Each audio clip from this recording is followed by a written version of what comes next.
সেটা উনি মানুষকে যদি বোঝাতে পারেন, উৎসবে নামাতে পারেন, নামাবেন। আমাদের এখানে কোনো অবজেকশন যাওয়ার জায়গা নেই, তবে সেটা উনি পারবেন বলে আমার আশা নেই।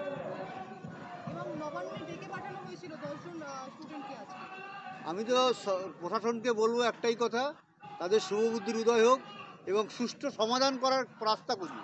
তারা তো কখনোই সুষ্ঠু সমাধানের রাস্তা খুঁজছে না, এটা আমার পুরো মনে হচ্ছে, যেটা আমি সাধারণ নাগরিক হিসাবে দেখতে পাচ্ছি। সুষ্ঠু সমাধান করার চেষ্টা কেউ করছে না। সুপ্রিম কোর্টের যে রায়, সুপ্রিম কোর্ট যে অবজারভেশন দিয়েছে সেটা নিয়ে আপনাদের কি মতামত? সুপ্রিম কোর্ট ভারতের সর্বোচ্চ ন্যায়ালয় এবং তাদের উপর আমাদের 100% ভরসা আছে এবং সিবিআইয়ের উপরেও আমাদের ভরসা আছে। এবং আমরা যেটা জানতে পেরেছি, সিবিআই তার সঠিক রাস্তায় কাজ করছে। এর জন্যে আদালতকে তো আমরা কিছু বলতে পারবো না, আদালত সব ব্যবস্থা আমাদের বিচার দেবে।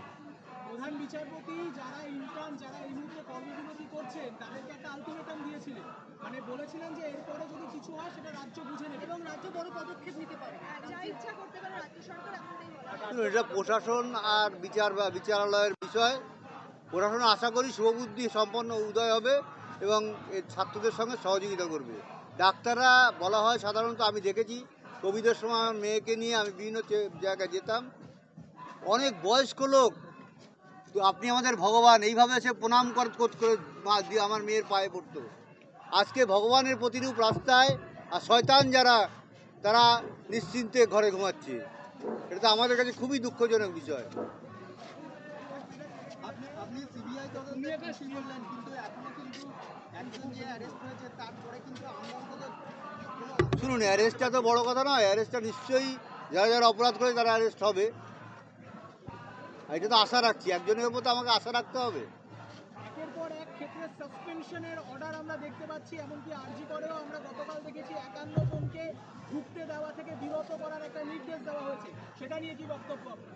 শুনুন, এই যে কলেজগুলোতে এই পরিস্থিতি আমি আজ পর্যন্ত কোনোদিন জানতাম না।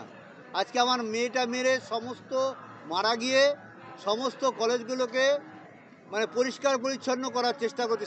স্বাস্থ্য শিক্ষা ব্যবস্থা যে আজকে চেষ্টা করছে, এর জন্যে স্বাস্থ্য শিক্ষা ব্যবস্থার প্রতি আমি অসংখ্য কৃতজ্ঞ। এই ঘটনা যদি আরও 1 বছর কি 6 মাস আগে ঘটনা হতো, নিশ্চয়ই আমার মেয়েটার সঙ্গে এরকম একটা জঘন্য অপরাধ ঘটতো না, আমার এটা বিশ্বাস। ডাক্তারি পড়ুয়া যে 5 দফার দাবি রেখেছেন, তার মধ্যে সিপি অর্থাৎ পুলিশ কমিশনার বিনীত গোয়েলের পদত্যাগ চাইছেন। অন্যদিকে মুখ্যমন্ত্রী তিনি বলছেন যে ল অ্যান্ড অর্ডার বোঝেন বিনীত গোয়েল, তিনিও পদত্যাগ করতে চেয়েছিলেন কিন্তু তিনি ল অ্যান্ড অর্ডার বোঝেন। সেটা বিনীত গোয়েলের আর মুখ্যমন্ত্রী আমাদের, তার দুজনেরই ব্যাপার। এই ব্যাপারে কিছু মন্তব্য করা মনে হয় আমার উচিত হবে না। তবে ছাত্রদের দাবিটা ন্যায্য, এটাও বলবো।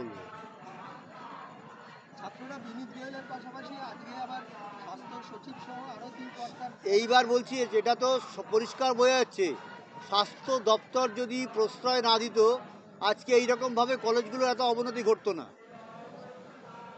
স্বাস্থ্য দপ্তর অবশ্যই প্রশ্রয় দিয়েছে যারা অন্যায় করে অপরাধীদের। এটা ভীষণ অন্যায়। শিক্ষা ব্যবস্থাকে ভেঙে দিতে যারা চায়, সবসময় আমি তাদের বিরোধিতা করব, যে কোনোভাবে, যে কোনো অবস্থায়। তাহলে আপনারা এই পদত্যাগগুলো সমর্থন করছেন পরিবারের তরফ থেকে, যে দাবিগুলো উঠছে? অবশ্যই ছাত্রদের দাবি ন্যায্য মনে করেই তো আজকে রাত্রি এই 2টো বাজে 1টা বাজে আমরা ওদের পাশে এসে দাঁড়াবার চেষ্টা করি, এবং তাদের যে আন্দোলন তার যৌক্তিকতা আছে বলেই তাদের পাশে এসে দাঁড়ানোর চেষ্টা করি।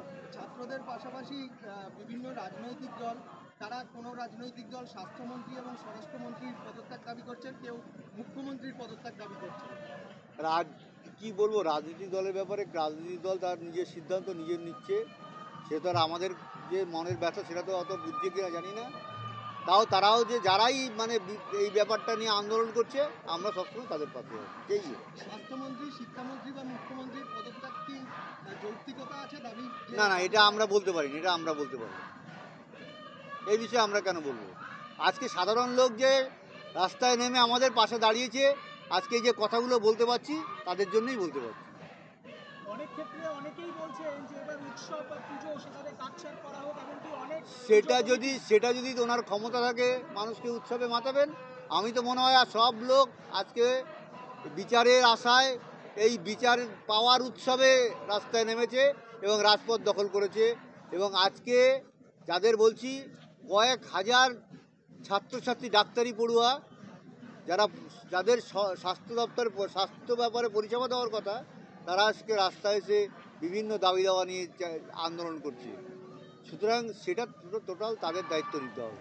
তারাও তো নিশ্চয়ই কাজে ফিরতে আগ্রহী যারা আন্দোলন অবশ্যই আমার যেটুকু ধারণা, যারা এই চিকিৎসা ব্যবস্থার সঙ্গে যুক্ত, তারা সব সময় পেশেন্টদের মানে যারা অসুস্থ ব্যক্তিদের এত ভালোবাসে, তারা যে 36 ঘন্টা 38 ঘন্টা 48 ঘন্টা ডিউটি করে, তারা এটাকে কোনো কিছু মনেই করে না, আমার ধারণা। কোনো জায়গা থেকে এই কথা বলা হচ্ছে এবং সুপ্রিম কোর্টে রাজ্য সরকারও বলেছে যে এই জুনিয়র ডাক্তারদের যে আন্দোলনের ফলে অনেক রোগীর মৃত্যু হচ্ছে।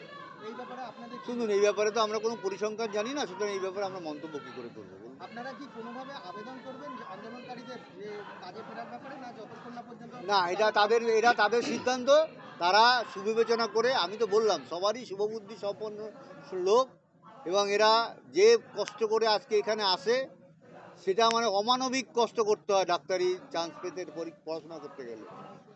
এই ব্যাপারে তাদের সিদ্ধান্তই চূড়ান্ত, তাদের সিদ্ধান্তের সঙ্গে আমার মত আছে।